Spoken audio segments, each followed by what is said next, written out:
Golden State Media Concepts presents the GSMC Classics series, with episodes of some of your favorites from a day gone by, a time gone by. Join us as we time travel to some of your classic favorites from yesteryear. The GSMC Podcast Network invites you to sit back, relax, and enjoy the GSMC Classics series on the Golden State Media Concepts Podcast Network.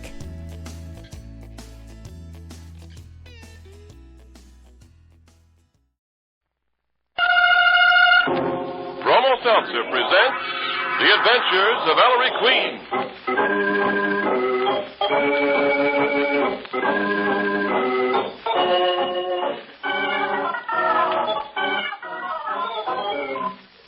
Tonight, the makers of Bromo Seltzer bring you another thrilling adventure with Ellery Queen, the celebrated gentleman detective in person. Ellery Queen invites you to match wits with him as he relates another story of a crime he alone unraveled. Before revealing the solution, he stops the play, gives you a chance to solve the mystery. Our guest armchair detectives for this evening are Miss Sonia Bigman, contributing editor of Time magazine, and Edward Pauley, who plays Steve Wilson on the famous radio program Big Town. And now, Ellery Queen, master detective, and your host for the next half hour. Thank you, Ernest Chappell, and good evening, ladies and gentlemen. Tonight's case will really test your mettle as an armchair detective, because I can assure you it had us thinking hard.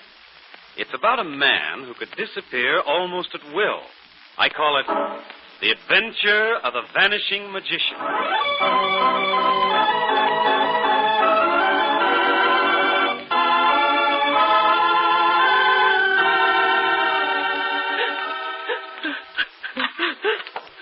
Mamie Dover.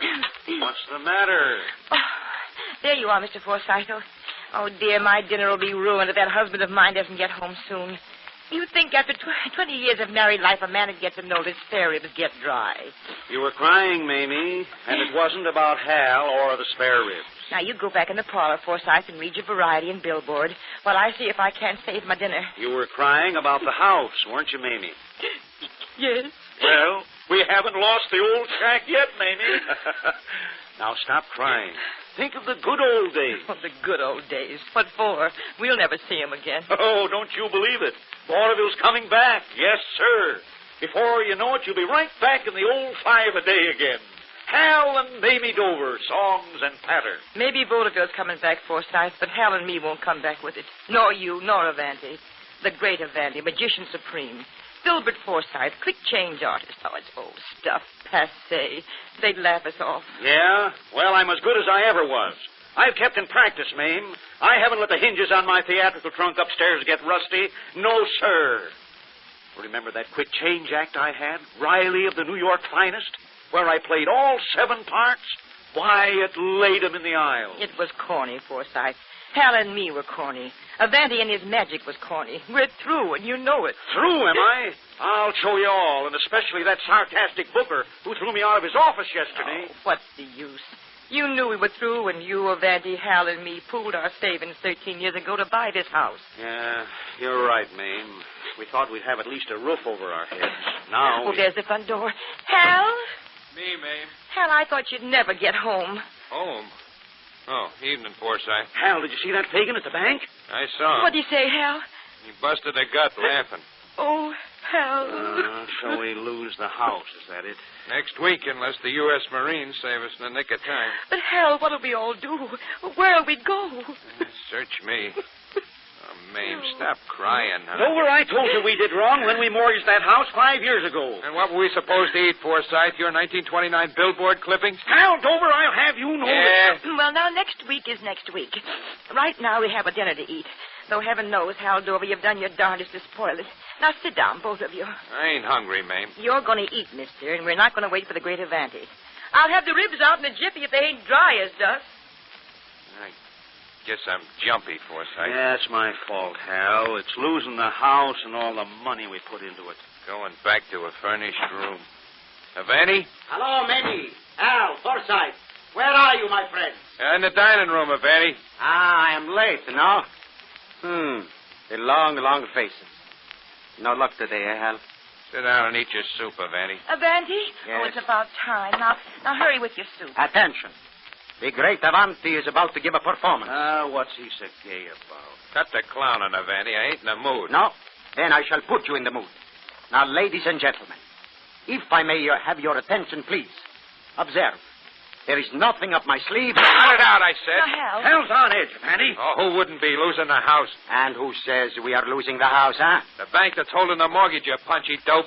Avanti says it is not so. What? Your faces light up, eh? My friends, I have it all fixed. Avanti, we won't lose our house. No, Mamie. And what is more, we shall have enough dough to last us a long, long time. You're crazy with the cold. That's something crooked. No. It is not something crooked, Forsyth. But, Avanti, you ain't serious. How can you save the house? Follow my instructions and have faith. What do we have to do, Avanti? Merely, when the proper time comes, to get out of the house for one evening, leaving it unoccupied. That is all.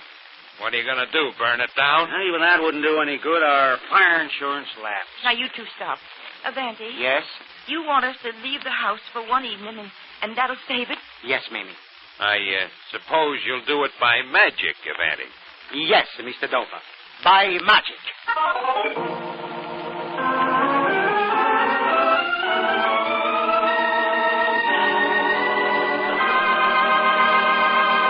And there, ladies and gentlemen, you have the beginning of our mystery. We'll be back in just a moment to tell you more. But first, Ernest Chappell. I heard tell the other day about a lady who paid her first visit to New York just recently. That was plenty exciting for her, all right.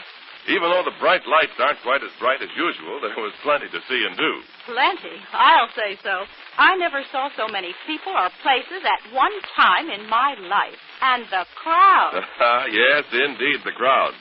Well, after a few days of helter-skelter running around, the lady woke up in her hotel room one morning feeling like this. Oh, my head. Yes, a common sick headache. Not unusual when you're on the move more than you're used to being. But was she going to let that stand in the way of seeing all there was left to see in New York? Not on your life. I had headaches in my own hometown, too. And if Bromo Seltzer could make me feel so much better back home, I guess it would work just as well in New York. So she up and went down to the drugstore, had the clerk mix her a Bromo Seltzer at the fountain, And pretty soon I felt like my old self again. So I went on to see Grant's tomb and the Statue of Liberty just as I'd planned. Ah, good for you. And good for Bromo Seltzer. You'll find it's handy to have around, friends. So get a big blue bottle of Bromo Seltzer tomorrow.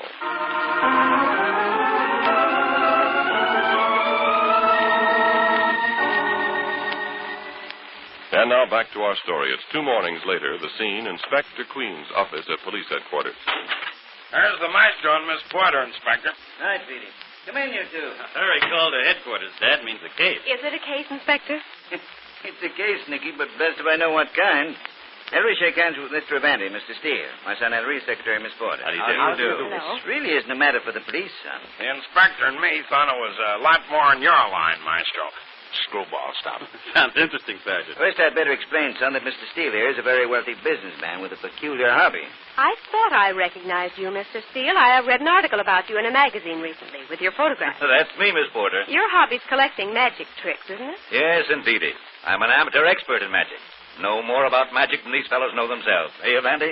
Mr. Steele, you are the boogeyman of my unfortunate profession. Mr. Steele's a shower-upper, Maestro. These guys make up magic tricks. He figures them out. I see. For years, Mr. Steele's had a standing offer of $25,000 to any professional magician who can show him a magic trick he can't solve in 24 hours. Wonderful. You're sort of magic detective, eh, Mr. Steele? Yes, sir. The best of them have tried to collect that $25,000. No one's collected it yet. Mr. Steele's seen through every magic illusion ever invented, Ellery. Mr. Steele will not see through mine. You see, Avanti's taken up Mr. Steele's challenge. He claims he can pull a trick that'll fool even Mr. Steele. Oh, swell. What's your illusion, Mr. Avanti? I shall disappear in thin air. Oh. But that's not new, Mr. Avanti. Houdini made an elephant disappear in full view of a theater audience. I saw the old master do it myself. All disappearance illusions are done with mirrors and apparatus. You won't fool me with one of those moth-eaten tricks, Avanti. But, Mr. Steele, I do not use mirrors or apparatus. Huh? Oh, Avanti, I'll hold you to that. No apparatus, Mr. Avanti? Wow. But may I ask why you've come to the police? It's going to be a case for the Missing Persons Bureau, ain't it? I wish Mr. Steele to be completely satisfied about the conditions under which my illusion takes place. You see, Ellery, Evandy and some old-time vaudeville friends of his jointly own a two-story brownstone in Chelsea that's in danger of foreclosure. It's one of them old babies, Maestro, in a solid block of attached houses, all alike. All alike. And Mr. Evandy wants to win Mr. Steele's money to save the house? Well, I'm sorry, Mr. Steele, but from now on, I'm on Mr. Evandy's side. The more the merrier, Miss Porter. Disappear into thin air without mirrors or apparatus? No.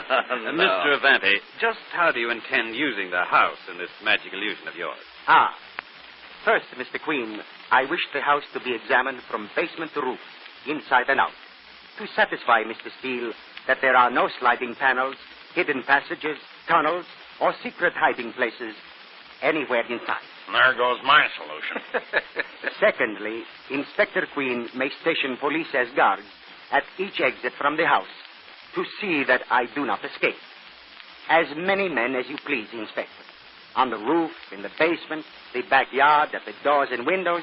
In fact, I shall be insulted if you do not put a veritable human cordon around the house. You're sure making it impossible for yourself, Evandy. That is the essence of the illusion. Finally, I shall enter, alone, in full view of all of you. And you will not find me in the house when you look. I shall have vanished. And then, Mr. Steele, you have 24 hours to solve the problem of my disappearance, or pay me $25,000. You're crazy, Evandy, but by George, you're on. When will you be ready? Tonight. Well, you gentlemen will have to count me out. I can't touch it. No crime involved. Inspector, please make an exception. Excuse us a moment, gentlemen. Oh, yes, very certainly, well. Mr. Queen. Dad, cooperate with Evandy. But I've no authority, son, in a thing like this. You can find the authority, Inspector. It means so much to Mr. Evandy. My other guy's a nut or a publicity He's hound. neither.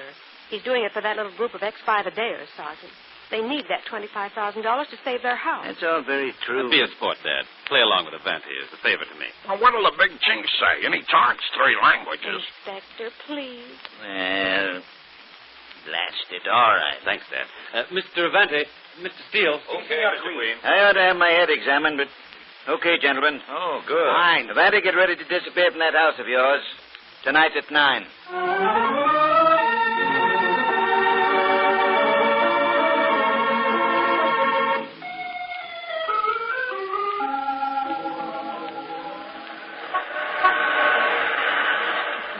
think Evandy's going to be able to pull this off, Hal?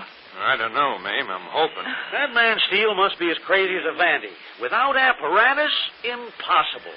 Why, when I headed the bill at the New York house back in 27... Yes, we know, Forsyth. You laid them in the aisles, eh? Mamie, smile. The house is as good as ours again. Oh, Evandy, please don't miss. Evandy, well, good luck. Evandy, I'm not against you. Well, it's just that, well, people get so darn bitter. I understand. And I will not fail you. Come on, you people. You're not supposed to be here, Mr. and Mrs. Dover, Mr. Forsyth. Now, according to the agreement, you folks wait in that corner cafeteria till this is over. And don't worry, Mrs. Dover. I have a hunch Mr. Evandy's really going to do it. Oh, I hope so, Miss Porter. Come on, Hal. And Mr. Forsyth, we'll get some coffee. Avanti will bring the bacon to the house. Now, are you gentlemen all satisfied? Yes, Mr. Evandy. And where is Mr. Steele? Here I am. Are you ready, Evandy? If you are Mr. Steele? Hold it a minute. Billy. Yeah, Inspector? Hurry up before the reporters get wind of this. Everything set, Sergeant? Yes, sir, myself. Mr. Steele, are you satisfied that there are no secret passageways or hiding places in the house? Well, it's true. I searched it myself. Okay, Mr. Steele. I had a department expert look the house over from top to bottom. He says there's no way out of the house except through the regular doors and windows and the roof and cellar. I'll testify to that, Mr. Steele. I looked myself. Is the house completely empty now, Sergeant? Well, no, I met one cockroach in there. He kissed me. He was so glad to see somebody. That was good for a laugh, but Tony passed us. Come on, Billy. How about the police detail? Okay, Inspector. The whole place is surrounded. I've even got 8 cops on the roof watching the roof door. Don't worry, Inspector. He won't get out. Okay, Billy. Mr. Evandy, go to it. I shall, Inspector. Now, you gentlemen will please allow me exactly 2 hours inside the house. At the stroke of 11, enter. And try to find me. Really, escort Avanti up this stoop and see that he enters the house. Up to daisy, magician. Brother, you're faded. Best of luck, Mr. Avanti. And I hope we'll not be seeing you. Hey, you'll see him, Miss Porter. Don't worry. In you go, Avanti. Arrivederci. Until later. Watch closely, Mr. Steele. We don't want you saying afterwards he didn't go in. I'm satisfied. He went in. Keep that back of yours against the front door up there, Sergeant. You'll have to ooze out of a crack to get by me, Maestro. Well, now for a 2-hour wait. Might as well sit down here beside me on this bottom step, Mr. Steele. With pleasure, my dear. If Avanti gets out of this house now, he is a magician.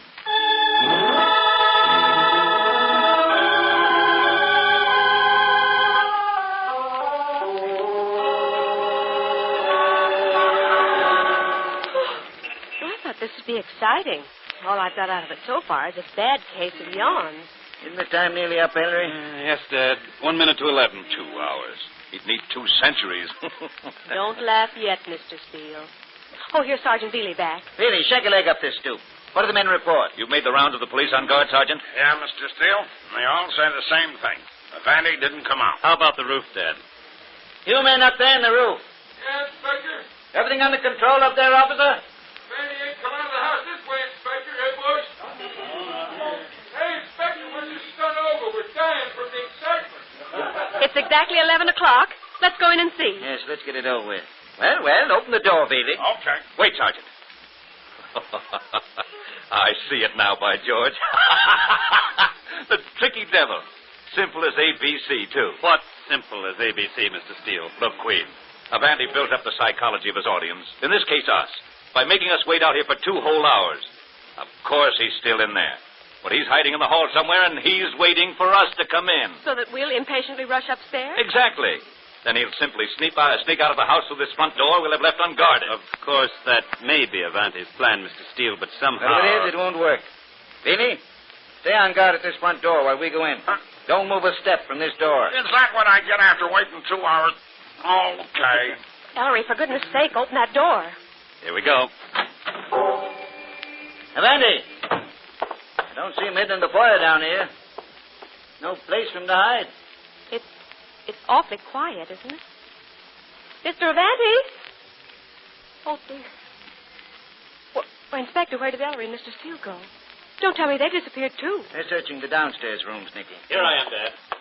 He's not down here. Oh, Mr. Steele, any luck? No, he must be upstairs. Avanti, come down out of there. Let's go upstairs, too. Right, Dad. If he's really disappeared, it's the most marvelous thing I ever heard of. Oh, Mr. Steele, what... He's not in that bedroom. Avanti. Queen, try that room. Right, Steele. Oh, that's empty. I'll try this one. Looks like a study. Not in this one either. There. Dad, did you look at the stairs leading to the roof trap door? Not hiding there, Ellery. Well, Mr. Steele, it looks as if... No. There's one door we missed.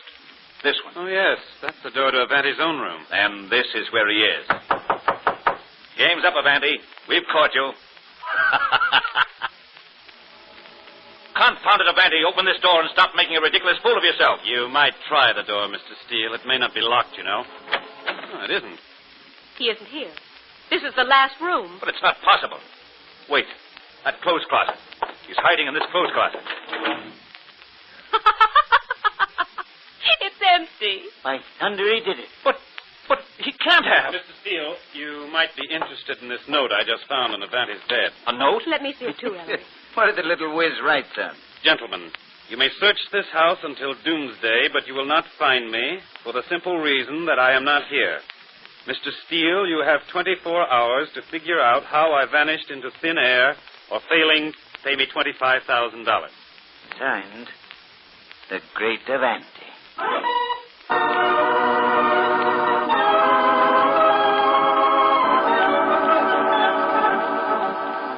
Listen, Mr. Steele, how many times do I have to tell you? Vandy didn't sneak past me at the front door. But he did it some way. You got out some way. This is getting monotonous. You still have 5 minutes of your 24 hours left, Mr. Steele. He didn't get out. He's still in the house. Where, Mr. Steele?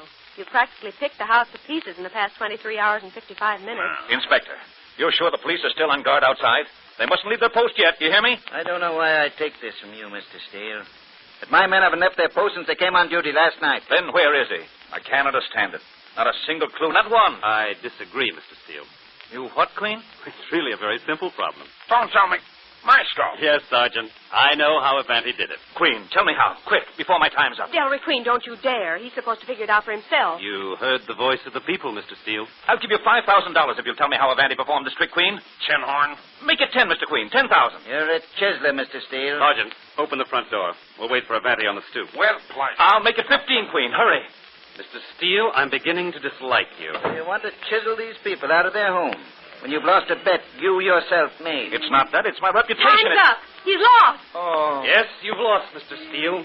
Our 4 ex-vaudeville friends of one. I want to And here comes the great Avanti strolling up the street.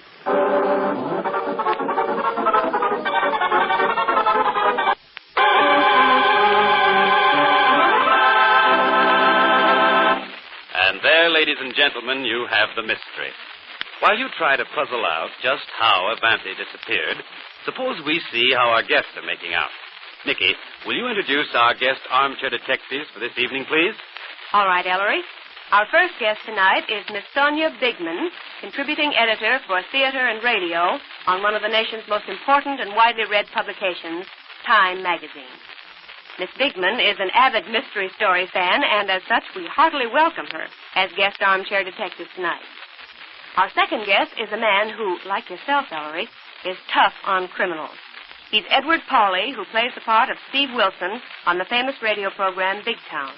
Big Town is the inside story of a big metropolitan newspaper, the Illustrated Press.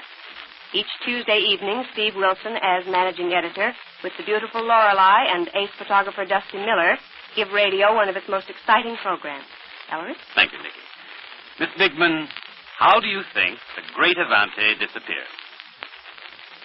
Well, I can only think because I'm not guessing it at all.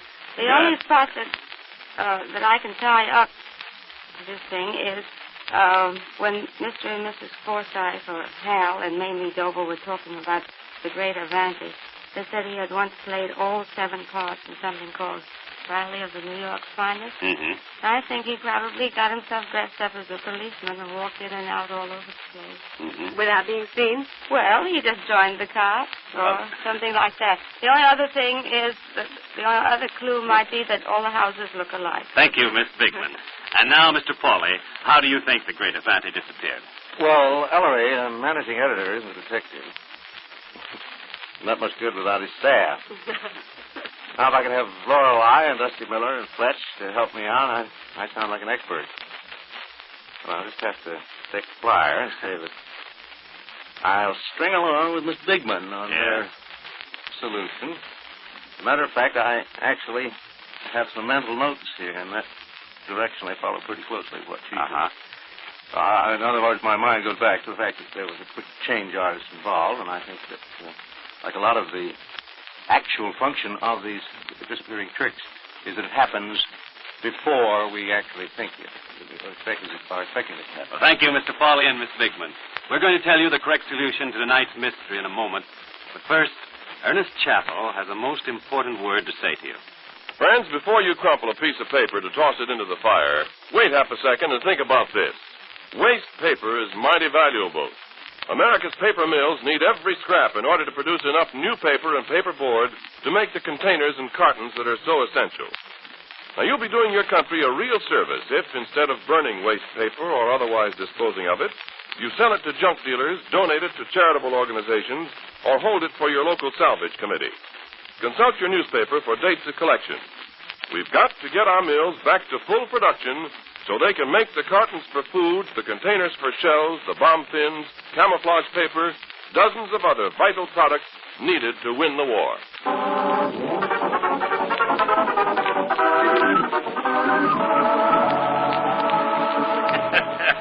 All right, Mr. Steele. Cough up. Now, Vandy, here's my check for $25,000.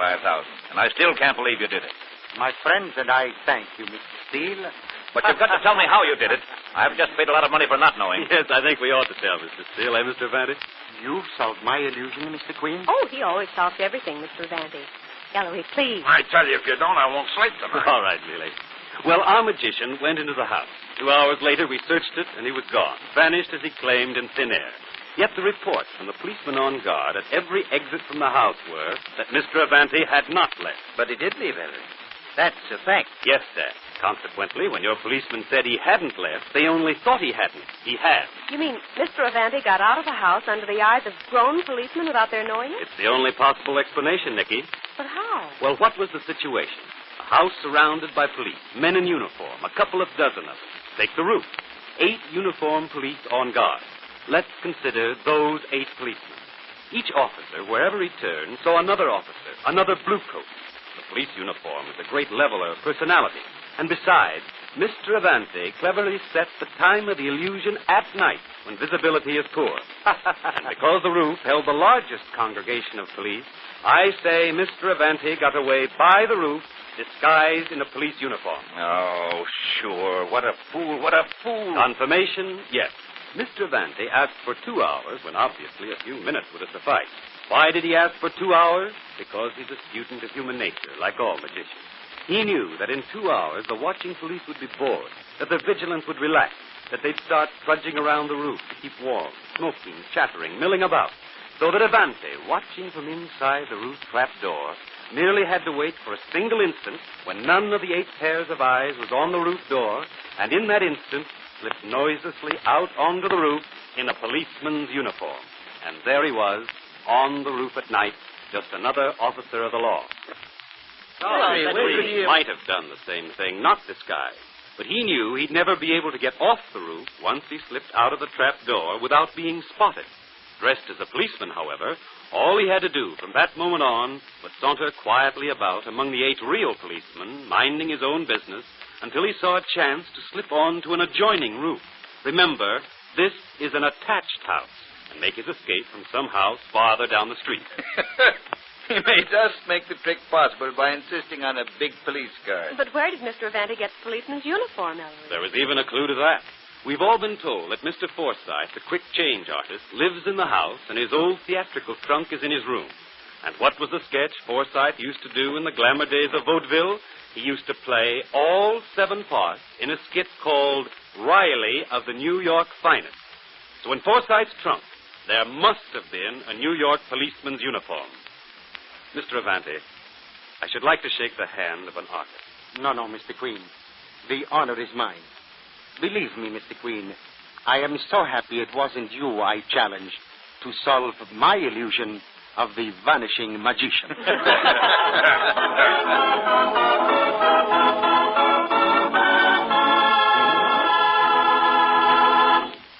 And there, ladies and gentlemen, you have the solution to the mystery. I want to thank Miss Bigman and Mr. Pauley for appearing as guest armchair detectives this evening. We want especially to compliment both of them for their skill in solving the crime. We have for both Miss Bigman and Mr. Pauley a personal gift from Bromo Seltzer, also an autographed copy of my latest mystery anthology, The Female of the Species, and a subscription to Ellery Queen's Mystery Magazine. Hang on now, friends, because Ellery will be right back to tell you about next week's mystery. Meanwhile, you can grab a seat aboard the one and only talking train. Here we go. All aboard. Fight, headache, 3 ways. Bromo Seltzer, Bromo Seltzer, Bromo Seltzer, Bromo Seltzer, Bromo Seltzer. Yes, that's the right track to quick, effective relief from common sick headache. Bromo Seltzer. You see, Bromo Seltzer fights headache not 1, but 3 ways. Bromo Seltzer quickly helps relieve that pain in your head. Bromo Seltzer quickly helps settle upset stomach. Bromo Seltzer quickly helps calm jumpy nerves. Now, you can take Bromo Seltzer while it's fizzing or after it settles down. Use it only as directed on the label. For frequent or persistent headaches, see your doctor. But when it comes to common sick headaches, take a tip from our educated train. Fight, headache, 3 ways.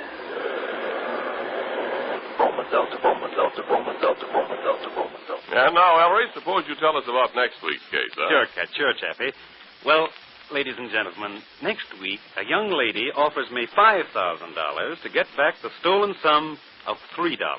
I can't tell you more. I'd tell you too much. So I'll just caution you to get your thinking caps all shined up next Saturday for the adventure of the $3 robbery.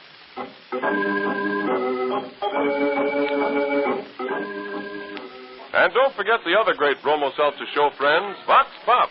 the show that travels America. Next Monday, Vox Pop starts its 12th year on the air. That's it, its 12th year in radio, when it takes you to Halifax, Nova Scotia, for interviews with Canadian Navy U-boat fighters. Don't miss Vox Pop next Monday. Consult your local paper for the time and station.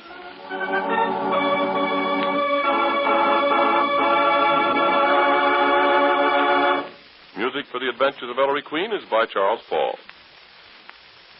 This program came to you from New York. This is the National Broadcasting Company.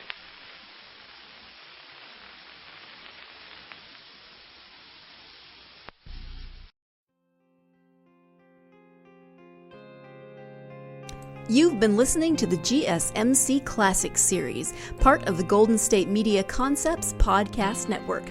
Follow us at www.gsmcpodcast.com and find all of our timeless programming by typing GSMC Classics into any podcast app, including Apple Podcasts, Google Podcasts, SoundCloud, Stitcher, and more. Remember to subscribe to the GSMC Classics series podcasts of your choice to stay up to date on new episodes. And if you could take a minute to give us a nice review, that really helps us to get this ageless programming out to others who would enjoy it just as much as you have. Check out all of our GSMC Classics series podcasts. Whether you're in the mood for comedy, romance, adventure, history, science fiction, horror, or anything in between, the GSMC Classics series has you covered. Thank you, and we hope you have enjoyed today's program on the Golden State Media Concepts Podcast Network.